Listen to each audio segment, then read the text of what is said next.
Bacchus Bites again. So glad to have you back with us. This time we're actually live. Fancy that. So this is our second episode for anyone who didn't catch us last week when we had Matt on making our fantastic tea sandwiches.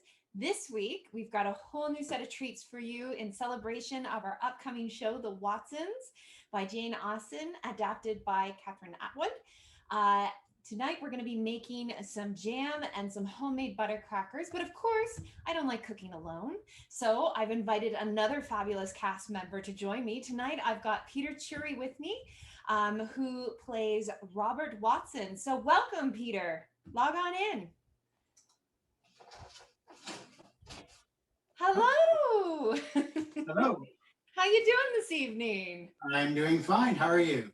I'm great, thank you. So happy that you could join me in the kitchen tonight. Are you ready to cook up some tasty treats? I think I am. Yes. I'm loving the apron. Well, thank you. It was either this or Barbecue Ninja, and we're not barbecuing, so. That's fair, and actually really smart of you to get the apron on right away, because working with dough like we are tonight, it's very easy to get your clothes dirty. So I'm gonna have to try and match you in caliber with my own apron here. So you've got the kiss the cook, but I'll be the queen of the kitchen tonight. I guess since I'm instructing, that technically makes me the queen. So Fair enough. So you've got everything set up? Most of it. There's a few things that I have to finish the prep for as we go through it. But if you'll just give me the time at the right moment, I'll go through it at that point. Awesome. And so for our viewers that are watching tonight live, just to give you a sense of what we're making, we're going to be making some classic butter crackers, which were really popular back in the Regency era. We've zhuzhed them up a little bit to kind of our modern times. I actually tried to spin a little bit of one of the more popular things from the pandemic into this one, and this is using a sourdough starter to actually make your crackers. As you might know, Peter, a lot of people made sourdough starters and were making sourdough bread early on. And some of us have actually managed to keep our sourdough starters alive. I've got mine right here. And it's customary to actually name your sourdough starter. So mine's Audrey 3 because I constantly have to feed her. But I gave you one of her, I actually gave you one as well. So you've got yours to start as well. Yep. Do you have a name for yours? Well, okay, so I thought of Bubbles because I thought it's supposed to bubble. And I thought, well, maybe I'll just call it Iggy because it's supposed to ignite various things. Like you were telling me you use it to make waffles or bread or whatever. So Iggy. Iggy's a great sourdough starter name. Iggy, I like it. So we've got our sourdough starters to make our crackers, and we've got all our spices. Also butter. Butter is very important. A lot of people are going to ask whether they can use like margarine or oil. I'm telling you people, butter is the answer for these crackers. They're going to make them crispy and delicious. And back in that era, butter was a part of those decadent parties. So we want to make sure we're using actual butter for this recipe. So you've got your mixing bowl ready to go, Peter? I do. I even have my butter in it. So the first part's really easy, which is just kind of getting all our ingredients together and kind of mixing them. So first we need our cup of whole wheat flour. Okay. And we're going to add that into our mixing bowl. And then we need about roughly a quarter teaspoon of salt. Just going to find mine over here.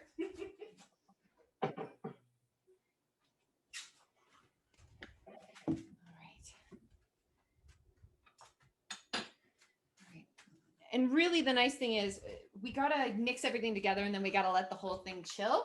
So we want to get all our ingredients together fairly quick. So okay. I've got my quarter teaspoon of salt and our cup of whole wheat flour.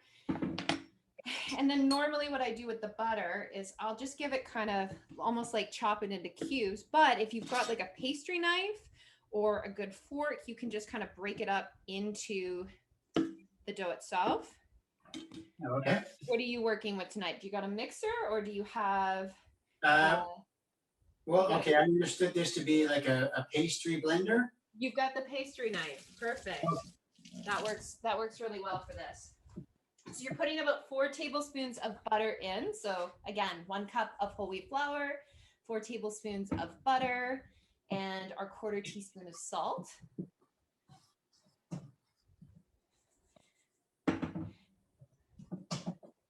And I'm going to cheat tonight, I'm afraid. I'm going to actually throw mine on the mixer with my dough hook. So for anyone who's got a mixer that can do that, I honestly just dump everything in and just turn the dough hook on and let it do its thing. And then you need about 1 cup of your sourdough starter. Okay, how would you suggest to get it out of that jar? Like just pour it into a cup? Yeah, it's going to pour out kind of like liquidy batter. It should come out. I just poured into my measuring cup. Yeah, okay.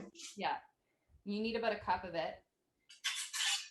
And I gave you more than 1 cup there, so you can actually keep Iggy alive as long as you like. All you got to do is throw in a ratio of 50% flour and 50% water to feed it again, and it'll grow right back. So, and Okay. yes, as I told you, Iggy makes really good waffles. I'm hoping. I'm going to have to try that. So a cup, right? My sourdough starter is actually over 1 year old. I've never, besides my cat, I haven't kept anything that alive for that long. So, all right. Is it pouring okay for you? Yeah. So now to get it back to where it was, I put 1/2 cup of water and 1/2 cup of flour into it. Yeah, and you can keep adding more and more as you pour it off. And for anyone who's never used a sourdough starter, what happens is it's basically growing yeast for you, right? And that ferments, and that's how you make fabulous sourdough breads. To keep it alive, you've got to feed it. So you've got to pour off the liquid that it builds up, and then you add more flour and water at 50-50. If you keep it in the fridge, you only have to do it about every 2 weeks. But if you keep it on the counter where it's more active because it's at room temperature, you got to feed it like every day. But you always want it at room temperature when you work with it, because you can't really see it here on live. There's a lot of bubbles that form, and that's that yeast fermenting all those fabulous sugars that are in the flour. Oh, okay. Mm-hmm. But I'll tell you, you have usually when you are freshening it up, you got to pour about 1/4 cup of the original sourdough off. To first of all, to make room, and also just so that you can add the refreshing flour in. But what I do with that extra pour off is I pour that on a pan with some oil and fry it, and just make like a little savory pancake. It's the best little treat ever. If nothing else, it'll motivate you to keep the sourdough starter alive, just to keep eating little tiny fried pancakes. I'm telling you, they're so good. Okay. So this is basically the base. At this point, you can season this however you want. So we're doing my favorite seasoning mixture, which is your classic onion, garlic, and pepper. So you need roughly about 1 tablespoon of cracked pepper, and a tablespoon of garlic powder, and about roughly about 1 teaspoon of onion powder, and then some chopped thyme. Okay. And again, you just kind of dump this all in because we're going to mix it all together nicely.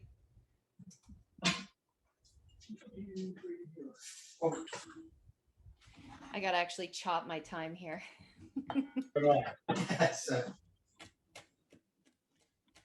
How much chop thyme?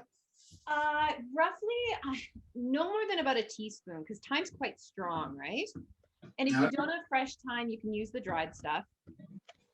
But I would recommend for anyone who's using the dry stuff at home for this recipe, I would use about half the amount of dried as fresh. So I'm using about 1 teaspoon of the fresh stuff. I would use half a teaspoon if it's dried, just more concentrated. You used a full teaspoon, they would be the tiniest crackers you've ever had. All right. So I got to throw mine in the mixer here.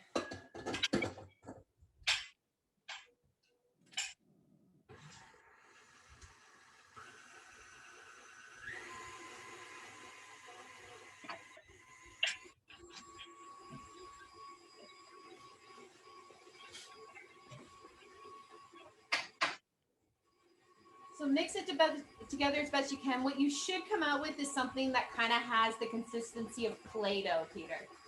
Okay.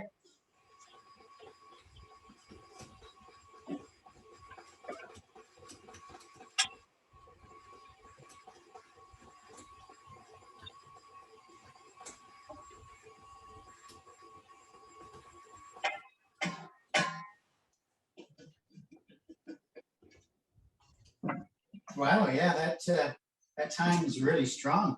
I know, right? That's why you don't want to go overboard with it. But I find that these savory crackers, giving the crackers a good spice, it's a nice contrast with how sweet and delicious our jam's going to be. These crackers are phenomenal for a cheese board. Not bad. And you can keep them for quite a few weeks in the fridge, but they will stay out on the counter. They do get stale over time. So you don't have all the preservatives you will from like the store-bought crackers, but I find they rarely last. So usually they're eaten before they'll ever go stale. I find I often have to kind of get my hands in there eventually just to kind of meld everything together.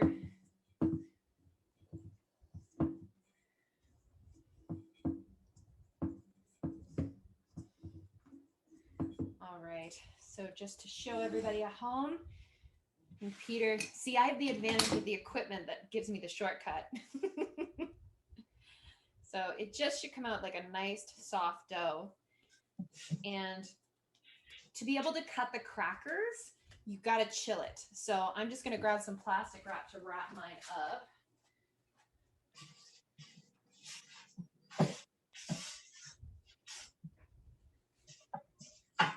How's yours coming along, Peter? Well, yeah, it's very Play-Doh-y. Then you're on the right track. So at this point, it's ready to pack up. Yeah, and then you're just going to tightly wrap it in plastic wrap and throw it in the fridge. Okay. So we want to give that butter a chance to cool back down again, and it'll make it much easier to cut our crackers. Otherwise, we'll be scraping and peeling them off the countertop forever.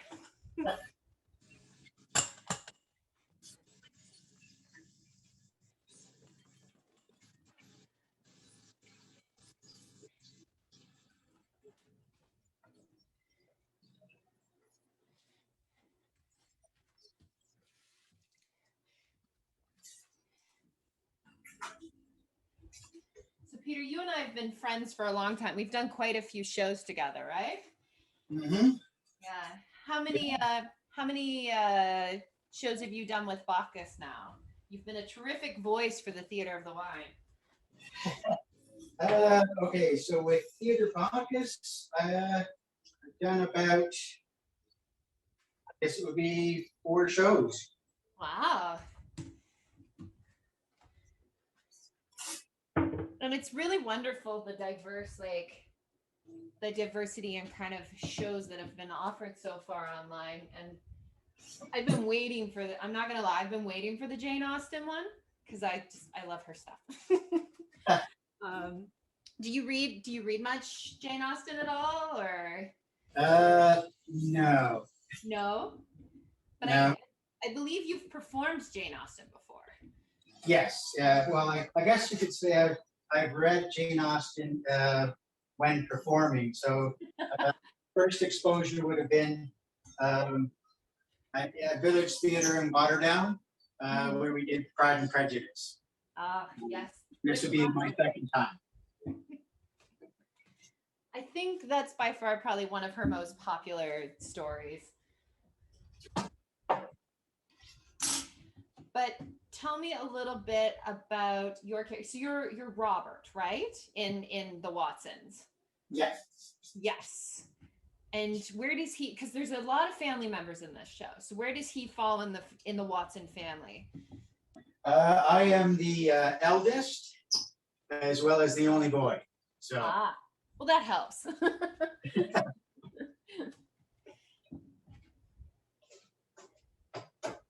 Is your dough all wrapped up? Yes. All right. Well, let's move on to our jam then, because we got to wait for that to chill anyways. Okay. So for everyone watching at home, now we're going to make a really quick jam. And this is a jam you can make out of when your fruit's going bad in the spring or summer. If you've had something sitting for a while, this is a really great recipe to do because you can use literally any fruit.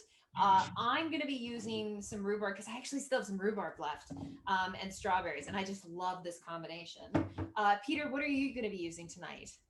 Well, hold on a second. Sorry.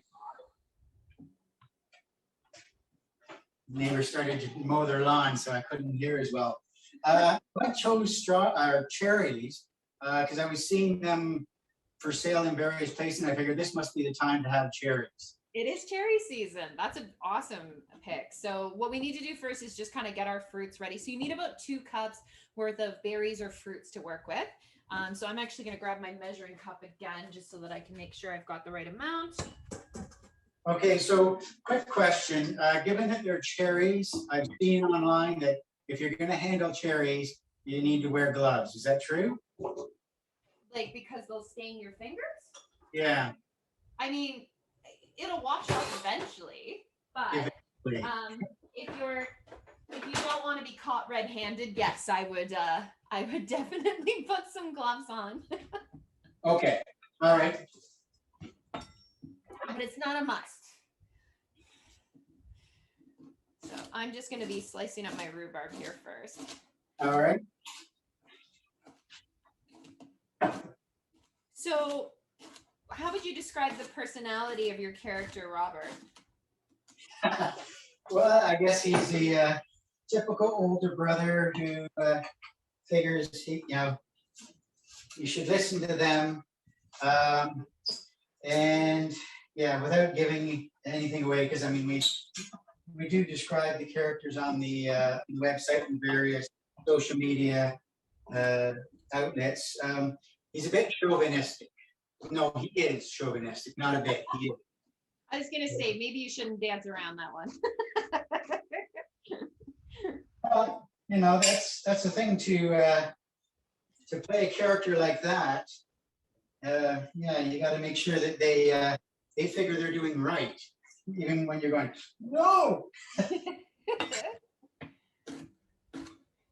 Do you find that as an actor that it's like I personally like playing characters that are the complete contrast or have completely different beliefs than me, because it's kind of fun to try and like think from their perspective. Do you embrace playing characters that are less like you, or do you prefer playing characters that line up more with your personality? I guess I would say that I prefer if they're less like me, because then it's a challenge, right? You have to stretch and like I say, it has to make sense to them, the reason they do their actions. Yeah, I've always said it's more fun to play like villains than good guys because they're often a little bit more quirky. But your guy's not a villain. He's just a big brother. Yeah.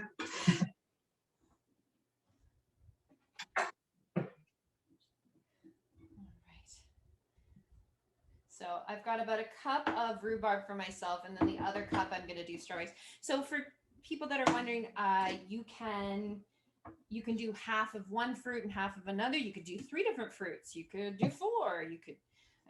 Eventually it might get a little complicated, but or you can just do a single fruit like Peter's doing tonight with cherries. It'll be delicious no matter what.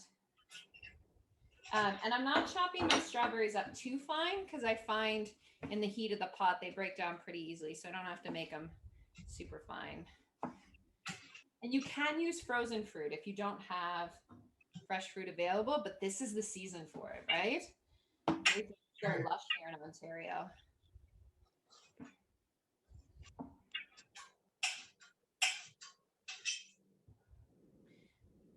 I tried a new technique for pitting, and it seems to have been mostly successful, but I'm still finding some seeds. Oh yeah? What was your technique? Well, it's basically take the cherry and you put it at the top of I used a beer bottle, but you can do a wine bottle, and you use a chopstick to push the pit through. Oh, no way. Making your own makeshift cherry pitter. Yeah, individual. And how on brand for Bacchus too, using a wine bottle. True. Well, the reason I didn't use a wine bottle was I found the beer bottle top was smaller. So No, that makes sense. yeah, I didn't want to send a cherry down inside. So that's fair. All right. I still need to, so the next thing, you're still going to be working away for a bit, but the next thing you're going to need is roughly about 2 tablespoons of lemon juice and the zest from a lemon. So I'm just going to zest my lemon now. okay. So how do you know how much zest to do? Is it just I mean, unless the lemon's huge, I usually just zest the entire lemon. Like my lemon's pretty small. And I mean, the nice thing is you can adjust the amount you use, but I find 1 lemon's really not going to give me much more than a teaspoon's worth of lemon zest anyways. oh, okay. And the nice thing with lemon zest is it gives you a lot of that fabulous lemon flavor without all the sour.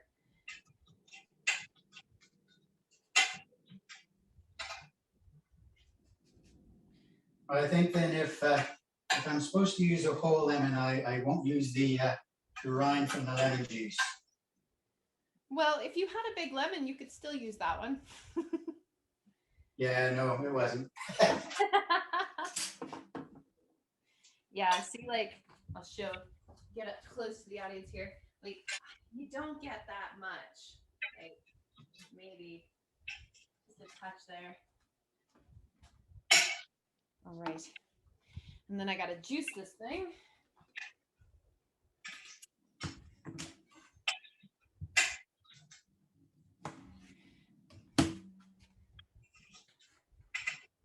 Put that roughly here.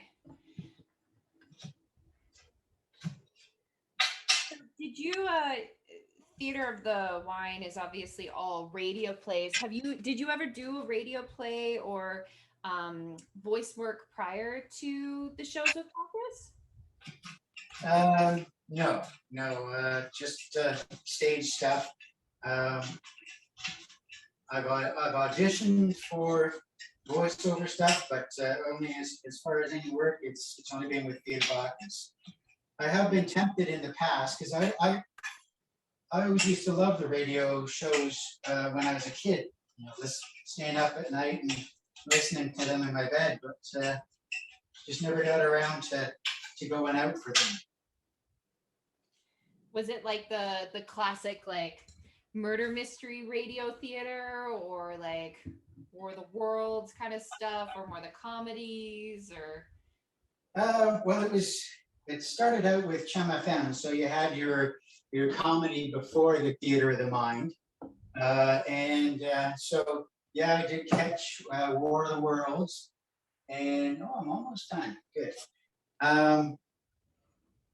Yeah, with it being Theater of the Mind, there was also Gangbusters, Tales from the Crypt. Oh, I loved Tales from the Crypt.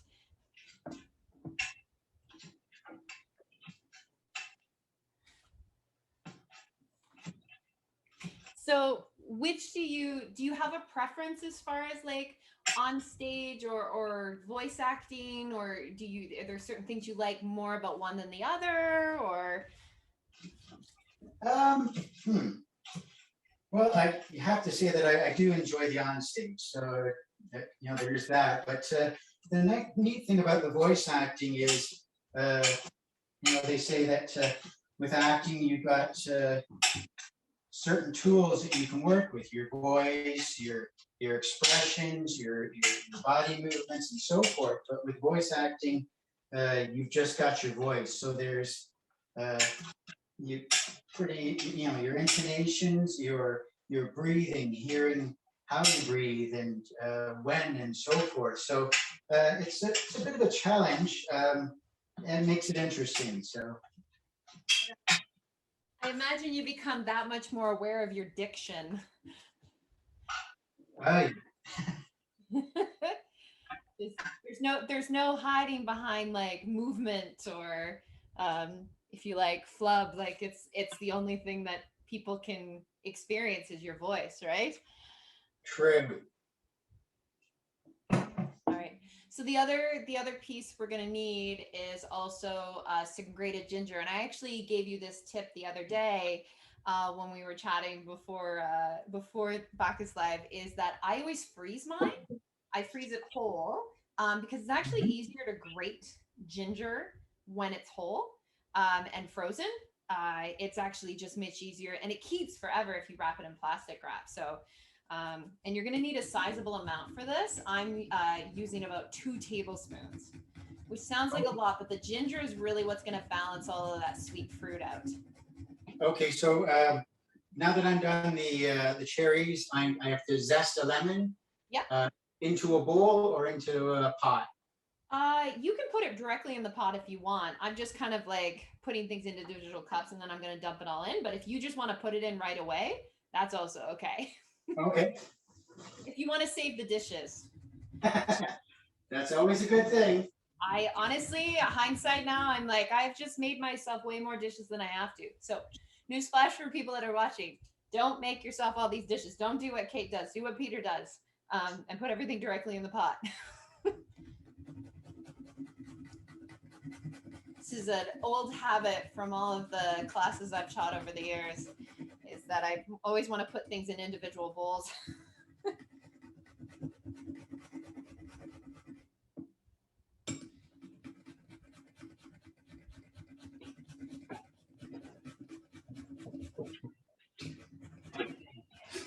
I think this was the size that you got going there. Yeah, I've got like a medium roughly. I mean, you could probably get away with a small pot as well, but I just like having a little bit more room just in case things spit or bubble too much. I hear you. Okay, so the cherries can go in here too. Yep, everything can go in there. Okay. So just to review for mine, I've got a cup of strawberries and a cup of rhubarb that I'm dumping in. And then I'm putting the zest from my lemon in. Juice from the lemon.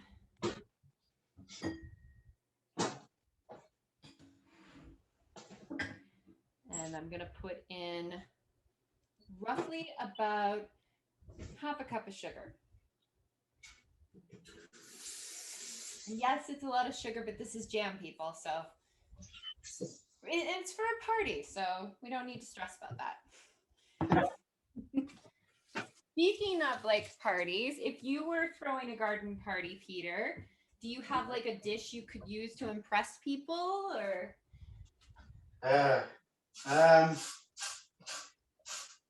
Garden party. I don't know. I see. Anytime I have people over, I just go with charcuterie and just look to provide a variety on there: sweet, savory. Yeah. A cheese board can definitely be impressive. Especially like you can almost make it look like artwork the way you lay things out, right? True.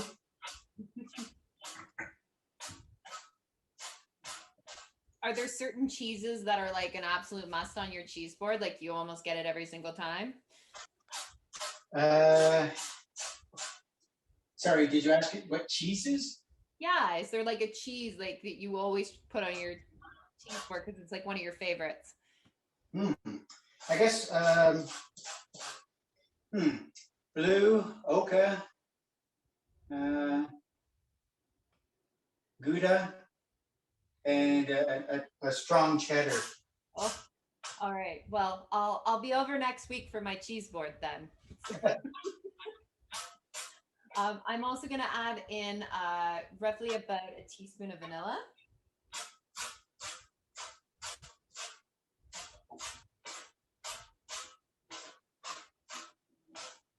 And then I'm just going to give that a little shake and set it on my stovetop here.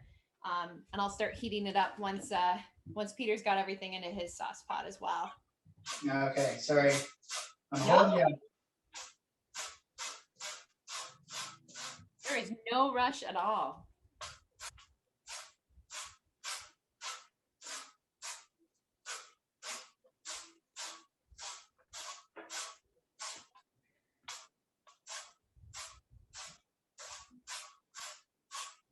And you know what? All those cheeses you listed would actually be a cheese board would actually be really nice with this jam we're making in these crackers.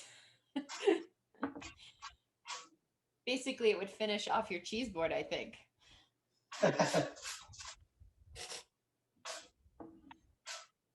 Oh, and for people that are wondering, the jam does freeze really well. You can freeze it and it'll defrost really well for you. Just make sure it's in a good airtight glass container. But it'll keep in the fridge for a couple weeks. It's mostly just sugar and berries. So you don't really have to worry about it spoiling in a few days.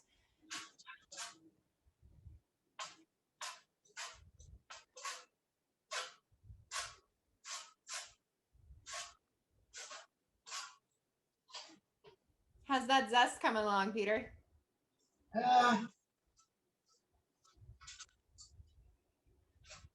Maybe a zester would have been better. Well, the nice thing is that lemon rind is actually edible. But to take the bitterness out of it, you've got to candy it, and we're basically going to be candying in the fruit juices and the sugar. So if there's a little bit of candied lemon rind in your jam, I think that's actually just going to be like a level up.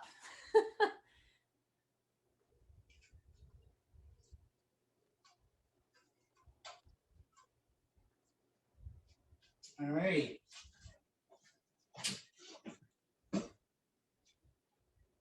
Sorry, what was the next ingredient? So what have you got so far? Cherries and lemon zest. Yeah, so you're going to need the juice from that lemon as well. Okay. Like about roughly like half of the lemon should do it.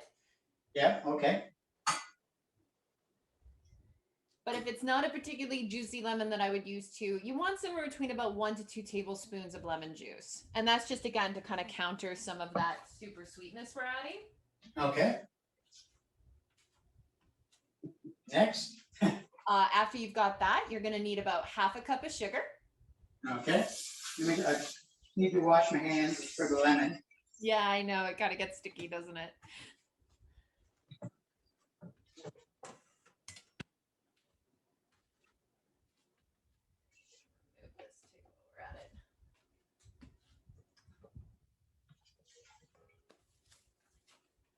Half a cup of sugar.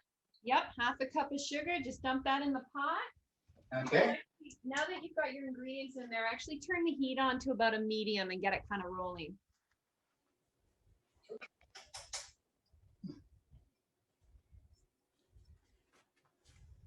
I'm just gonna put my rest of my ginger away. Go. Oh yeah, there's a ginger that I'm supposed to use, eh?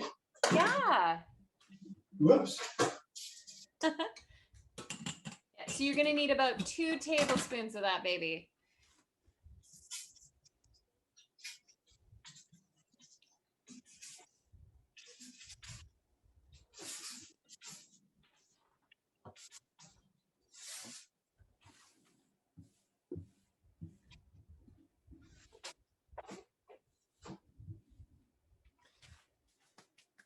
And what would you suggest I use for this?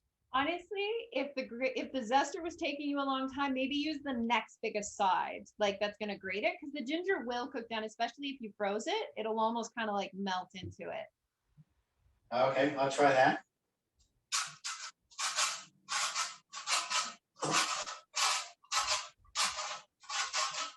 And 2 tablespoons, you said? Yeah, about 2 tablespoons. It sounds like a lot of ginger, but again, it's really to help make that jam pop. Ginger is possible with fresh fruit, so.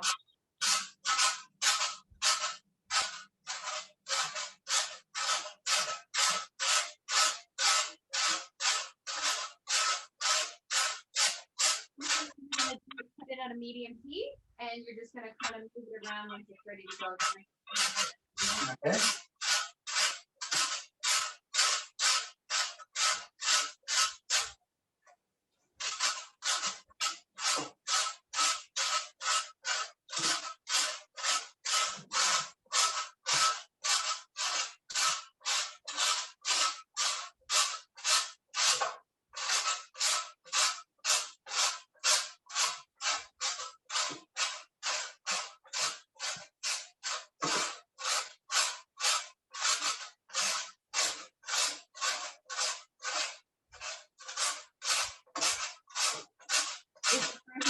working? Yes. I'm just keeping an eye on where it's all going so I can eyeball 2 tablespoons. I would rather you not grate your fingers while we're live. Thank you. Although we might get better ratings, I don't know. That or I'm gonna have to change the ingredients list on the recipe. So Okay, I think we're good. all right, you got your ginger. Yep. And you've got your pot starting to kind of heat things up a little bit.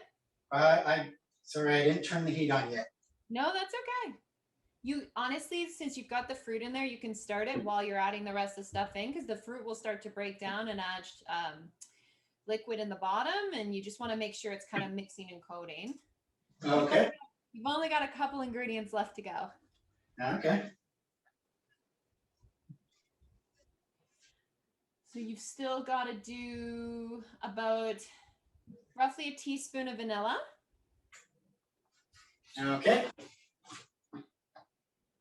And then I think you've got everything, because you've got berries, sugar, lemon juice, zest from the lemon, and the grated ginger, right? Yep. Yeah. And then it's just the vanilla, and then you just got to cook.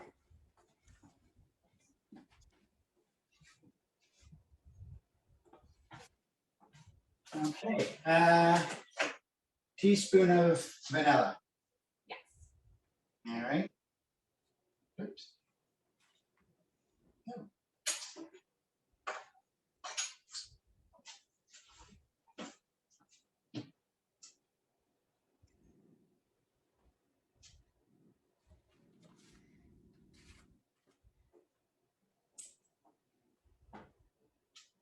Sorry, I thought this vanilla was open already. That's okay.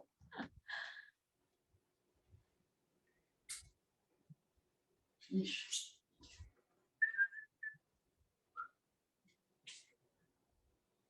So you like making cheese boards for like parties, but like, what's your favorite thing to cook for yourself at home? Ah.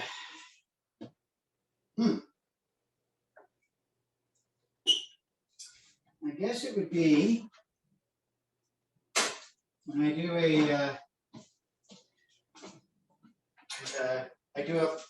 bassa filet recipe where I put salt, pepper, and Jamaican allspice on it with chopped up garlic. It's very nice. Oh, delicious. Do you do that baked, or are you more like into barbecuing? I do it baked, so in my little toaster oven, I do it that way. Sometimes I'll try. I've got a recipe for breaded fillets, but I like that one.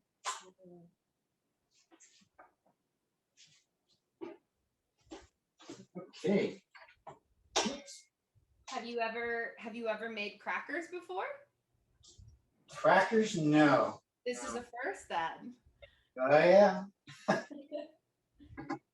Pushing myself. No. Well, once you try these crackers, I think you'll be convinced that it's something you're gonna have to add into your repertoire. Oh, okay. Good.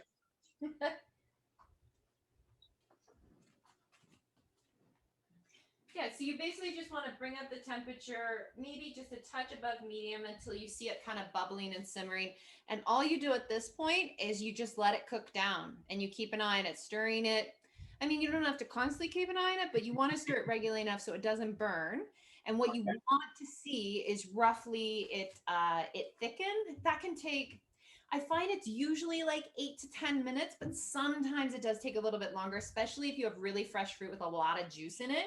It'll take a bit longer, but you don't need to like peel most of the fruits. Most of them will cook down. I guess the only ones I would say you need to peel would be if you were going to use something like a pear. But again, I find for this recipe, like your berries, cherries, rhubarbs, strawberries, raspberries, blackberries. Although if you're going to use blackberries, you may find you need a touch more sugar or something else with it.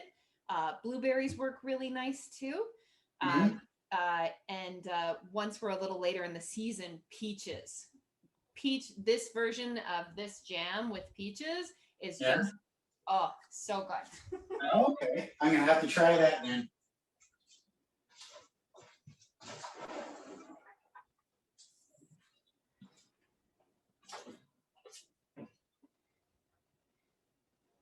So we've been doing iconic writers for all the different plays so far for Theater of the Mind with, with Sherlock and with Poe.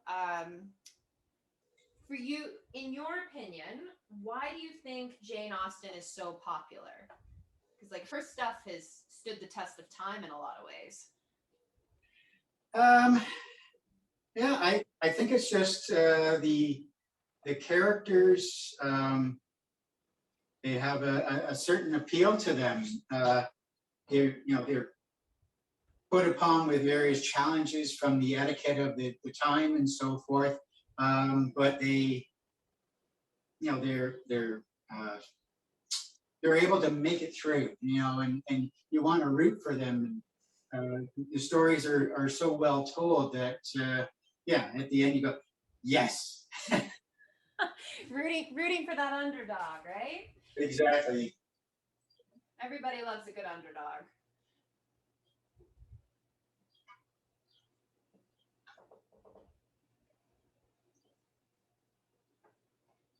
I gotta say, I did a lot of research for this particular show. We wanted to do different dishes from the era. And the one thing that really broke my heart was when I found out that scones were not a thing back in that era. Oh, and I think it's tragic that you could have a tea party and not have scones. yeah. Yeah, they were not a thing yet. A lot of like crackers and biscuits, which is why we're doing the crackers and jam. Hopefully one day Bacchus Bites can do some sort of scone, because like I don't know about you, but I love scones. I do. Yeah. I think my favorite is probably like a blueberry scone. Yeah. Do you have a favorite or? Well, actually, I like blueberry. It's classic, right? Yeah. Yeah. So as much as I wanted to deviate and make a scone, I held true to the era, and there are no scones in Bacchus Bites. Spoilers, people, but you will not be seeing a scone over the next few weeks.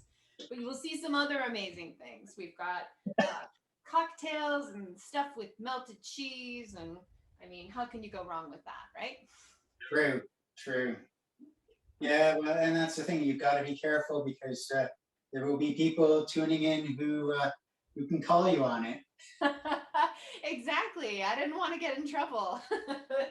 I have several family members that are like hardcore Jane Austen fans. So like they knew way more than I could have ever imagined. She's so popular. There are actual cookbooks out there based off of her stories, like the stuff that was in her stories. So she doesn't reference a lot of food, but people have made cookbooks based on the food that would have been served at, the parties, and what would have been popular in the era, things that are referenced. And yeah, people just they want to experience that era for whatever reason. Well, it was a different time.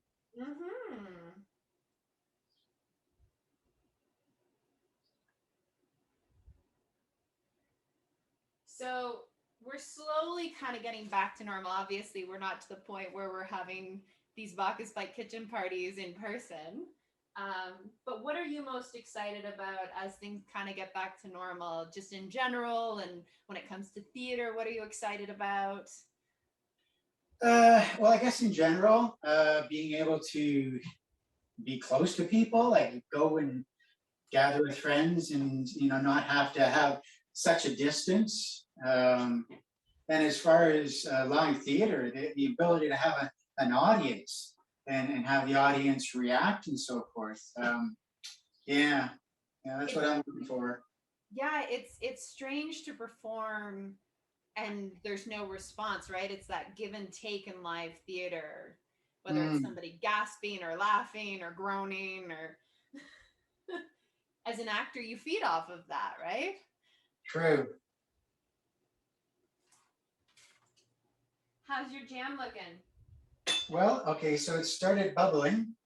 Do I need to knock the temperature down or just leave it as it is and just keep stirring the out time? It's okay if there's little bubbles coming up. You just want to stir it. If it's like wildly bubbling, definitely turn it down. Yeah.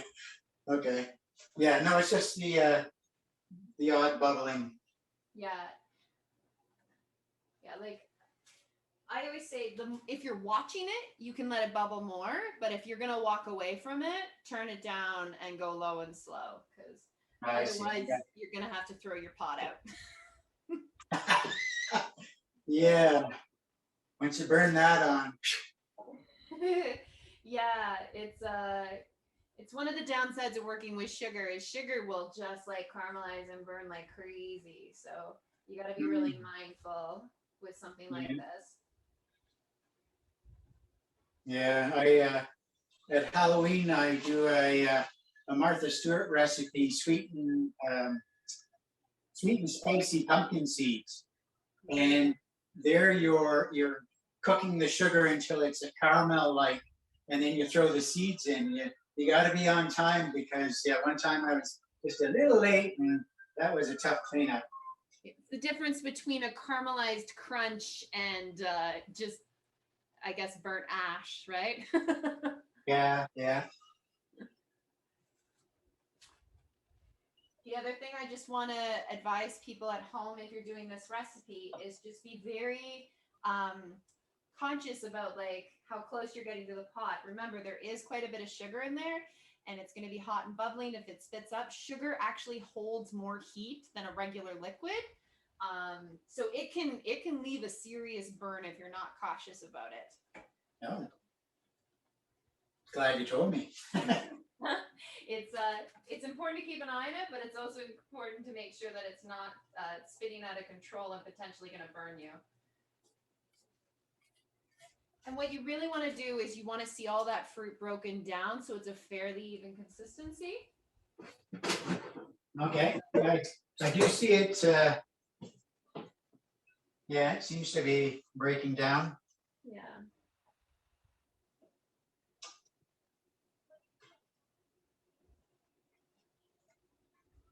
And so for our crackers, the other thing I would always tell people is if you made that dough, let's say, Peter, you make this jam and you're going, I can't be bothered to make crackers now. I want to go to bed. You can stuff that dough in the freezer. Oh. And it'll keep for like a month as is. And when you want to use it, you pull it out, put it in the fridge to defrost overnight, and then you'll be able to roll it out the next day. So you could make a big batch of that dough and then just roll it out and make crackers whenever you want. Because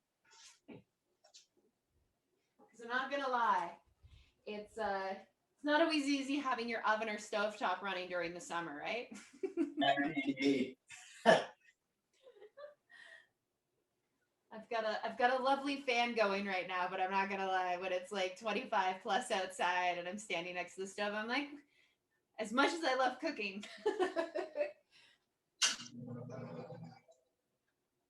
Yeah, at that temperature, I tend to aim for the barbecue as far as cooking. Yes, yes. I'm actually getting pretty close here. I'm probably got another 10% to go. How about you?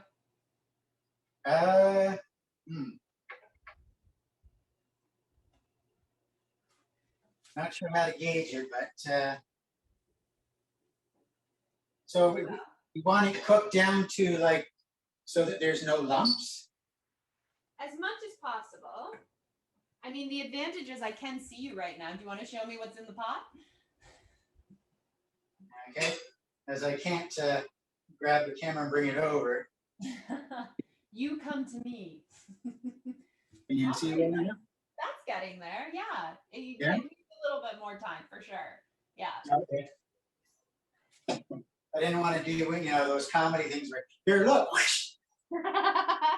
And that's the end of Bacchus Bites for tonight. Yeah.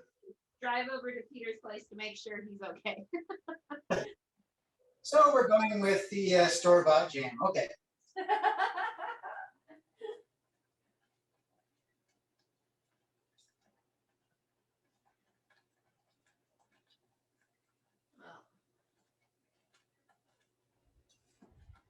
I will tell you another little thing you can do here if you want to get really bougie with this is you can put a little, just a tiny bit of liqueur into the jam as you're cooking it. So if you wanted to say, put just like a dash of brandy, like cherry and brandy go really well together. So you could put a dash of brandy in yours.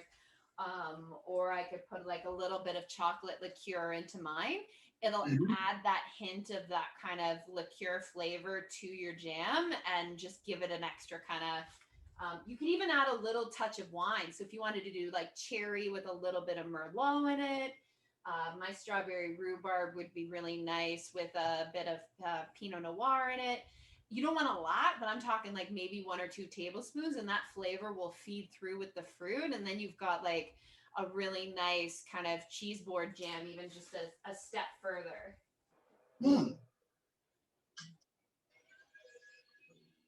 I figure if people are going to hang out with us and watch us live, that they should get some extra bonus tips that won't be on the recipe.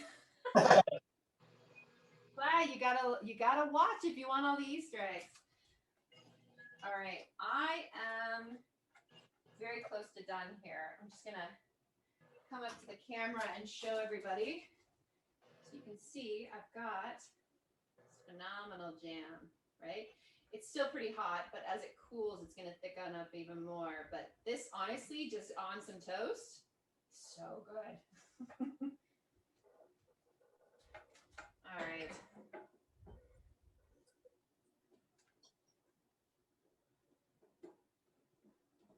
All right, so the jam is done, and we need the dough to chill for roughly about a half an hour. I think we're getting close to about 20 minutes or so, so it should be good. If you want to speed up the chill time, you can stick it in the freezer, but you've really got to watch it because it won't chill as evenly through. And if you wait too long, it'll actually freeze on you.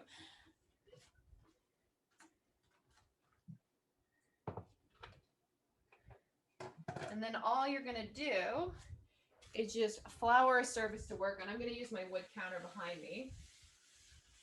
I don't like turning my back to the audience, but I find that this countertop's just not as good to work on.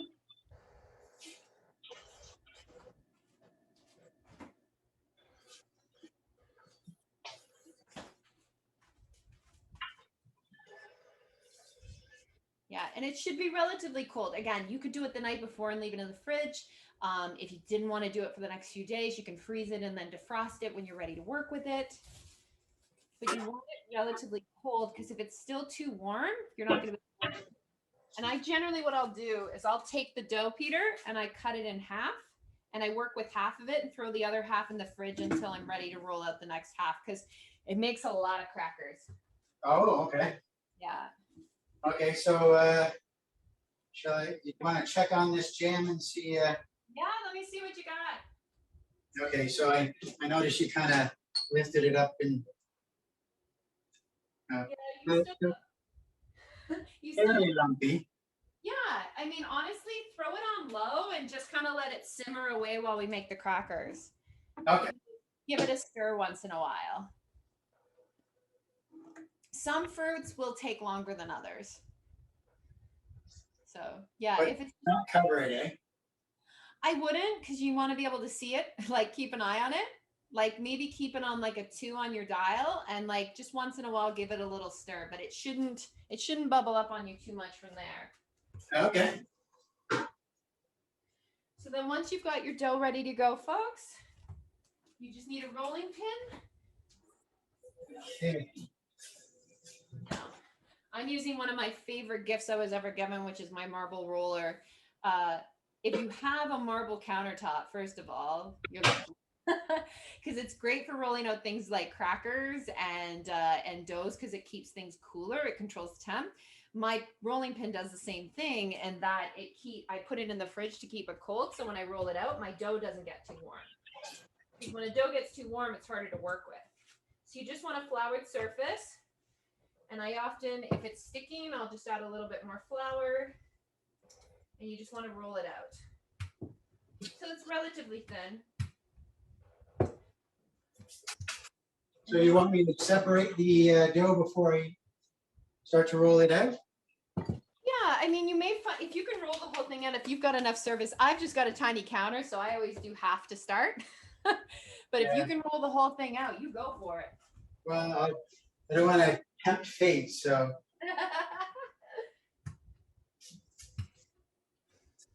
we'll go with half. And then you just need a really good cookie cutter of some type, or even a ravioli press works really well. I've got one of my pasta presses here. I just like it because it has like a ridged edge on it, so it's gonna make an interesting looking cracker. Okay. And then all you're gonna do is just cut out your crackers and put them on your parchment paper. So I'm gonna throw that on here. Now, I will warn people at home, the bigger your cracker is, the longer it's going to take. So I try to keep them relatively thin. And if you want to make them extra crispy, once you've got them cut, take a fork and kind of put little pinpricks in the top of them. And just creating those extra air spaces through the center of the cracker will give you a crispier cracker. It's why those saltine crackers have those little holes in them.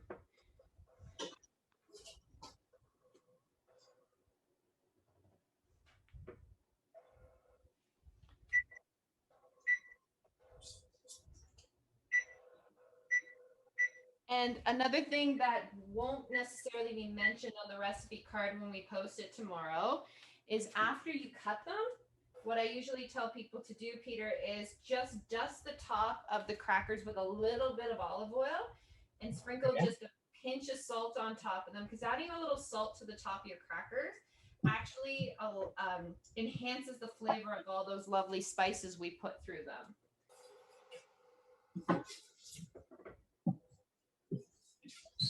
But if you're salt sensitive, you don't have to do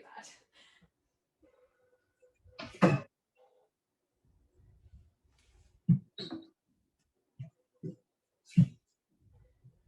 So I'll just show you what I've got here so far. And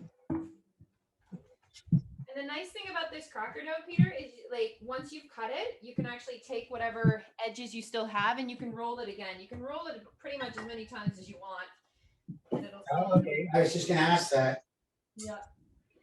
So you say roll it to about 1/8 of an inch? Yeah, that'll.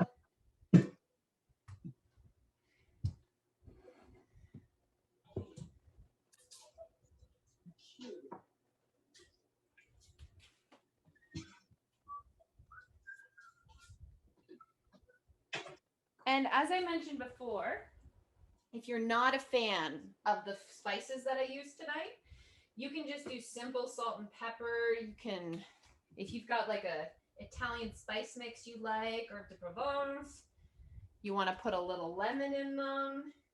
You want to do more of a sweet cracker. I mean, the sky's really the limit what you can do with this cracker.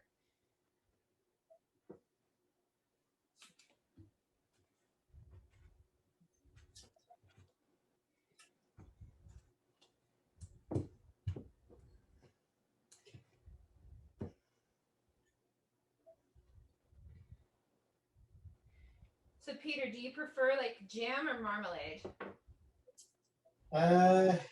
Jam. Jam? Do you have like a favorite flavor? Did you pick cherry because cherry is your favorite, or is there a jam you like better? I like raspberry jam. Mm-hmm. But like I say, I saw that cherry seemed to be the popular thing, so I figured, well, maybe this is the time to have them fresh. No, for sure. Should I? Okay, yes. I was going to ask if I should prep anything on the cookie sheet, but no, I'm used to working with this, and I don't. Oh yeah, you have one of those nice stone ones, don't you? Yeah. Yeah. So for anyone who's just using a typical cookie sheet, either use a Silpat or parchment paper just so they're not going to stick. And as I said, this part's optional. But if you just take a little bit of oil in a dish, I'm going to grab that here.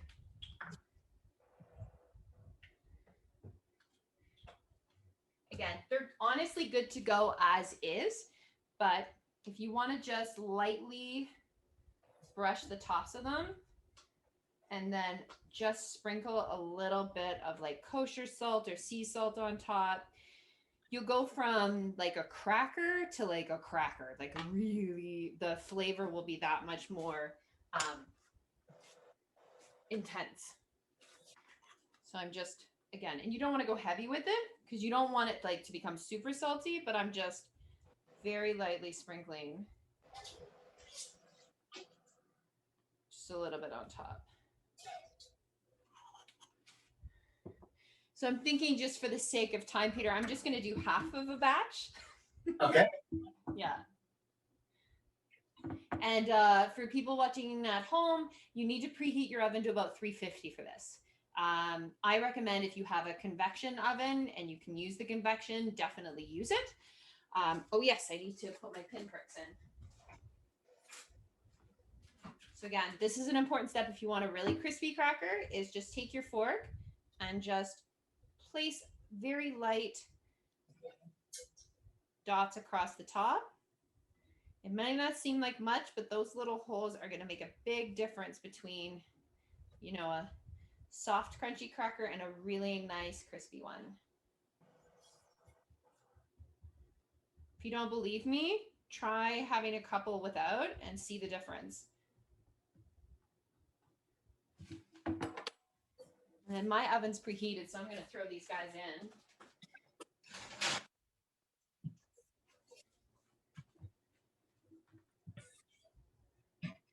Oh, you're working pretty quick there.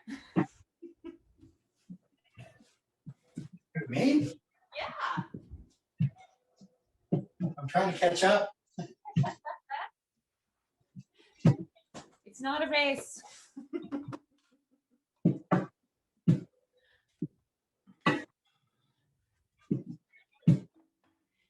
So, through the magic of television, beyond what Peter and I've already done tonight, I've actually just got some that we've already done, because it's going to be like another 20 minutes to half hour before our crackers are done. So Peter and I made some ahead.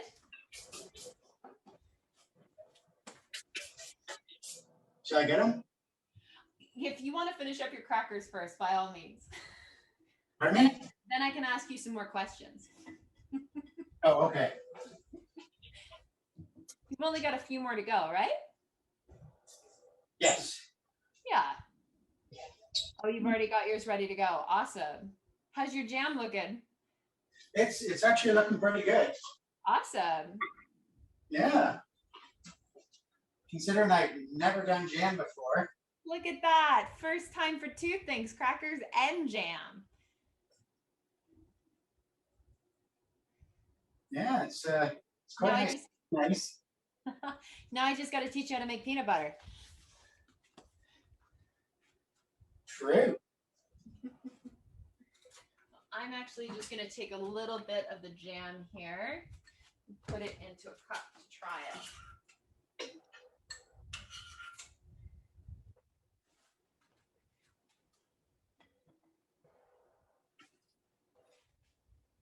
So Peter, do you want to remind people that are watching when the show is? Because it's not too far away at this point. No, it's actually August 5th is when it premieres. And then it runs August 6th, 7th, 13th, and 14th. Yes. And people can get a ticket and listen anytime on the days they buy the ticket for, right? Yep. The tickets are $10, and once you got your ticket, it's good for the day that you get the ticket for, and then 48 hours afterwards. So if you have tickets for the 5th, it's good for at 7:30 on the 5th, and then 48 hours after that. Awesome. And you can get tickets at theaterbacchus.com. Yes. As well as you'll be able to find the recipes from tonight and from last week and from our other shows there as well, if you're interested in seeing some of the other quirky dishes we've been pairing with our shows. Yeah. Some really creative stuff. Well, it's good to have a little bit of fun with your food. I was always that kid that was like making a mashed potato mountain or I don't know how many moms out there would like to hear that, but I'm telling you now, moms, your kid that's like trying to make Picasso art with their food, eventually they might be able to, make a living out of it. okay, so I've got my tray full, and Yeah, so as I was saying, if you want to enhance the crackers, like they're good to go as is, but if you want to make them that much more special and give them some real flavor, brushing them with a little bit of oil is a good option, and then just sprinkling just a touch of salt across the top. But if you don't want to add the salt, that's okay. And then the other thing you can do is just take a fork and just prick the tops of all of the crackers. And what that'll do is it'll make the cracker crispier. so if I do the oil and salt, I don't do the fork. Oh, no, you can do both. That's what I did. Oh, okay, I wasn't sure. You got options. Some people don't like adding a lot of extra salt, but salt does enhance flavor. So if you want to get more of the notes of all those herbs and spices we added in, it's definitely worthwhile to just sprinkle a touch of salt over the top of the crackers. And if you just want a simpler, just crispy cracker, just pinpricking the tops of them works really well too. Okay, well, let me get my oil. Yeah. And you said that's olive oil? Olive oil works. I used a little bit of canola oil this evening. Really, both oils will work well. If you like that hint of olive taste, I definitely use olive oil. Okay. But if you don't have that available, a basic canola or sunflower oil will work well too. Okay.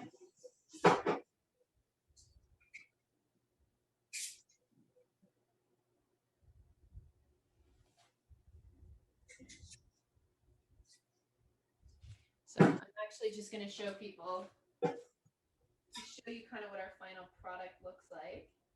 They are delicious. I'm really excited to eat these. So hurry up, Peter.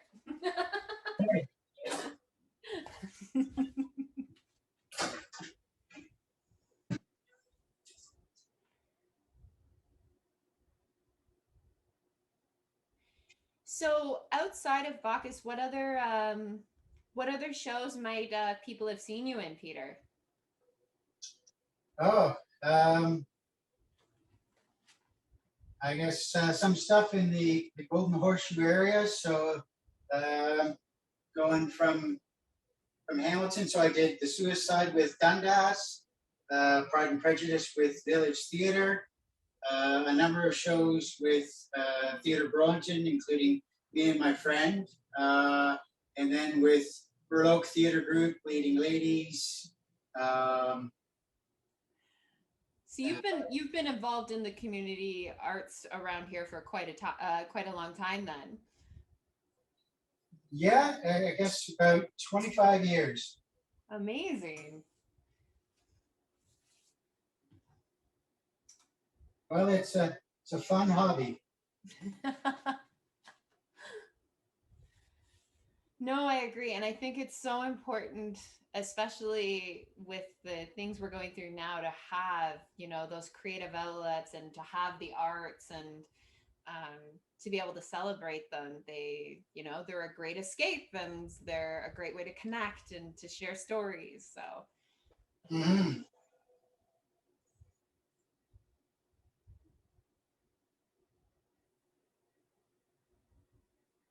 All right. Looks like you're just about done with those crackers. Just about, and it's just about warm enough. Yeah, that's actually another good piece of advice. I have a lot of people that will turn the oven on and they get impatient because they've got their crackers ready to go and they're like, well, I'll just throw it in the oven before it's preheated. Wait till it's preheated if you want the crackers to be crispy. If you wait, it's worth it. If you put them in while the oven is slowly heating up, a lot of that butter is just going to kind of gradually melt out and you're going to get kind of these like mopey looking crackers. Maybe mopey's not the right word. They're not going to have that nice crispy crust we're looking for.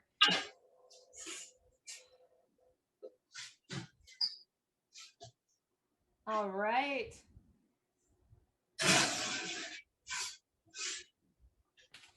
Well, now that Peter's got it in the oven, that means I think it's time for us to sample, don't you?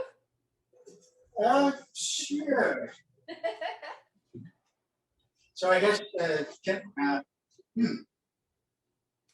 Honestly, I would just take a little bit of your jam out. First of all, you can just try it. If it's boiling, maybe take a little bit out and let it cool. Take some of the jam out and let it cool down. Yeah, okay.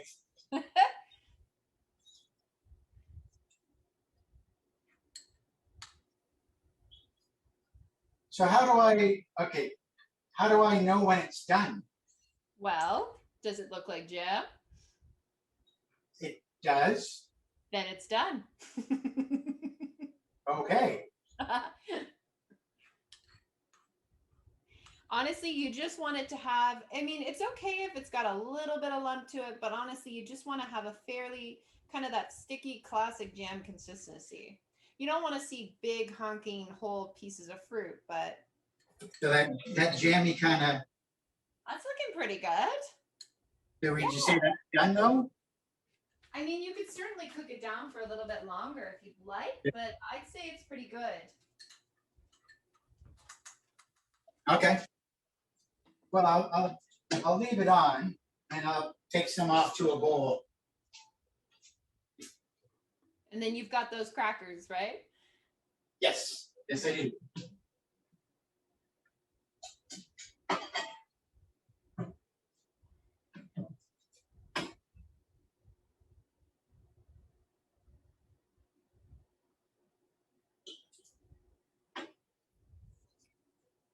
I'm so excited to eat these because honestly, like the smell coming from the oven is really getting to me now. Oh, yeah? It smells so good.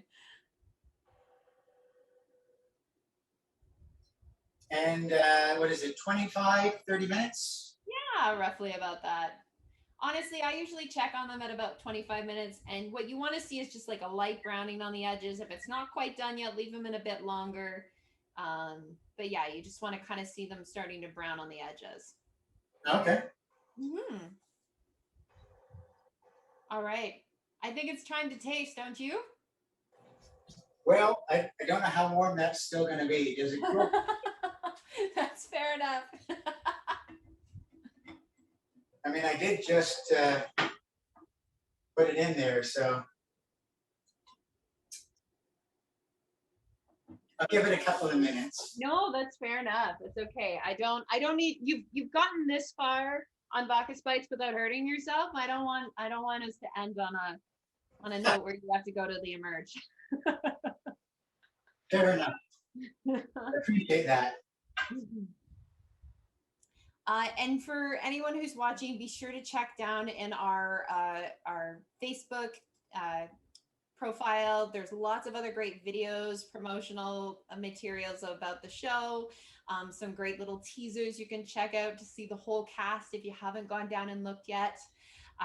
And of course, like I said, some of our other recipes can be found on Facebook, on Instagram, as well as on theaterbacchus.com. If you want to get more information about the show, as well as all the tasty treats we've been making. All right. Well, if you're worried about the jam, why don't you just try one of the crackers first? Okay. Okay. Well, maybe I'll see if it's cool enough.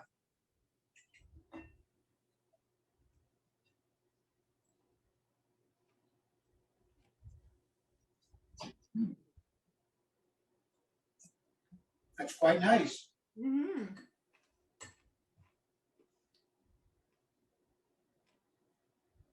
Yeah, I'm gonna have to try cherry next time. I mean, the strawberry rhubarb is amazing, but I really do love cherries, and it's the right season for it. Well, I'm so glad, Peter, that you came into the Bacchus kitchen with me tonight. Thank you so much. You've got probably another half hour of cooking before your crackers are totally done. Okay. But again, for anyone who's interested in getting tickets, be sure to check out theaterbacchus.com. We are going to be back next week. We're not going to be on Monday. It's going to be on Sunday, 7 o'clock with Melissa. And we're going to be making cocktails. So yeah, sorry, Peter, you got the jam and crackers and Melissa gets to have the cocktails. But I want to thank everybody for tuning in tonight, and we will see you again soon.